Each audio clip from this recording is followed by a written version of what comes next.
Is kissing before marriage a sin? This question has been burning in the hearts of millions. Argued in churches. Tonight, heaven reveals the great answer. Lord, please, I need to ask you something that has been troubling my heart. In my school, in my youth fellowship, even in Bible study, this question keeps coming up, but no one seems to have a straight answer. Some say yes, some say no. Others laugh it off and call it too small to matter. My Lord, is kissing before marriage a sin? I've searched the scriptures. I've listened to pastors, but I can't find a verse that directly says kissing is a sin. Some people even quote 1 Corinthians 8-9 saying, "Take care that your liberty does not become a stumbling block." But they argue it's only about food, not about kissing. I hear others say, at least it's not fornication. At least it's not sex. It's just a kiss. But Lord, is it really just that simple? Because I've seen good Christian brothers and sisters, people who love you, fall after starting with just a kiss. And in my heart, I keep asking, is this thing harmless? Or is it a fire we're playing with? My child, hear me. Not every sin was written word for word when the scriptures were penned. Technology has changed, cultures have changed, human habits have changed. But my spirit still speaks, and my laws are written on the heart. Did I not say in Jeremiah 31-33, I will put my law within them, and I will write it on their hearts. That is why when you do wrong, even before a preacher talks, your own heart convicts you. Yet instead of listening, many justify their pleasures. You ask about kissing. Listen carefully. Kissing may not look like fornication, but it awakens fornication. It is like lighting a fire in the middle of a room and saying, it's only a small flame, but soon the flame finds the curtains, the carpet, the furniture, until the entire house is consumed. This is why I warned you in Song of Solomon 8-4. Do not awaken love before it so desires. Sex is the intercourse, but kissing is the outer course, the beginning of stirring passions that were designed only for marriage. You say it's only lips touching. I say it is the spark that sets the flesh ablaze. My word commands in 1 Corinthians 6:18, flee from sexual immorality. Every other sin a person commits is outside the body, but the sexually immoral person sins against his own body. Flee, not negotiate. Flee, not justify. My child, the danger is not only the kiss itself, but what it feeds, what it unlocks, and what it eventually produces. But Lord, you said kissing awakens desire. But can't we control ourselves? What if we kiss and stop there? Isn't self-control a fruit of the Spirit?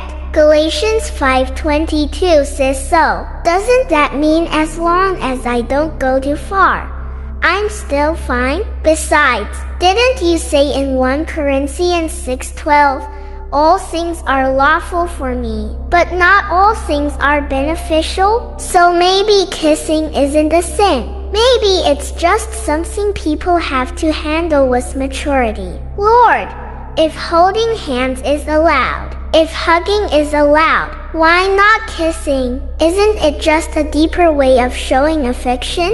Child, do not twist my word to justify your desires. Self-control is not about standing at the edge of the fire. Self-control is fleeing from it. You ask if kissing is lawful. Hear my word, 1 Corinthians 10:23. You say, I have the right to do anything, but not everything is constructive. What does kissing construct in unmarried hearts? Purity or passion? Righteousness or lust? You say you can stop, but I warned you in Jeremiah 17:9. The heart is deceitful above all things and desperately wicked. Who can understand it? The heart whispers, I can handle it, even as it drags you closer to sin. Holding hands may comfort. A hug may strengthen. But kissing was not designed for friendship or comfort. It was designed as the language of intimacy. And intimacy outside covenant becomes a seed of immorality. That is why I said in Romans 13:14, put on the Lord Jesus Christ and make no provision for the flesh to gratify its desires. Kissing is provision for the flesh. It feeds what you claim you will never allow to grow.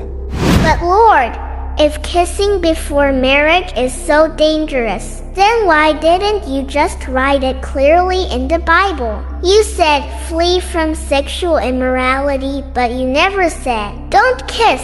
Isn't that proof it's not really a sin? Big sin like other big sins? And what about Jacob? Didn't he kiss Rachel in Genesis 29-11 when he first met her? And that was before they got married. If Jacob, a patriarch of faith, could kiss, why can't we?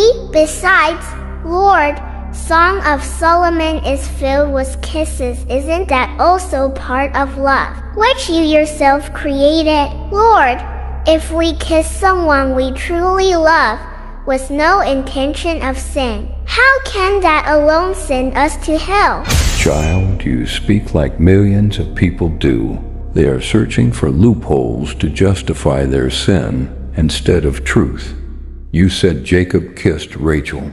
Yes, but do you not see it was a greeting in their culture, not a romantic embrace in secret? Do you compare your burning kisses behind closed doors with a cultural welcome in public? You said Song of Solomon speaks of kisses. Yes, but those kisses were in the holy covenant of marriage. You want to take the holy flame of the marriage bed and play with it on dry grass. What happens when fire meets straw? I did not list every act because my spirit convicts the heart. I wrote it in your conscience.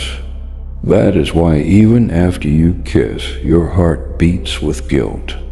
You try to silence that voice with excuses, but deep inside you know the truth. You can always lie to everyone around you, but you can never lie to yourself. Even without the Bible, you always know when you do something right and when you do the wrong one. Listen to me, Ephesians 5:3. But among you there must not be even a hint of sexual immorality or of any kind of impurity. Not even a hint. A kiss that stirs lust is already impurity. And hear this, Matthew 5:28. Anyone who looks at a woman lustfully has already committed adultery with her in his heart. What then of lips pressed together that ignite lust in both hearts? Child, it's not about the act alone, it's about the door it opens. Every great fall begins with a small compromise. David's fall began with just a look. Samson's fall began with just a secret shared. Your fall can begin with just a kiss.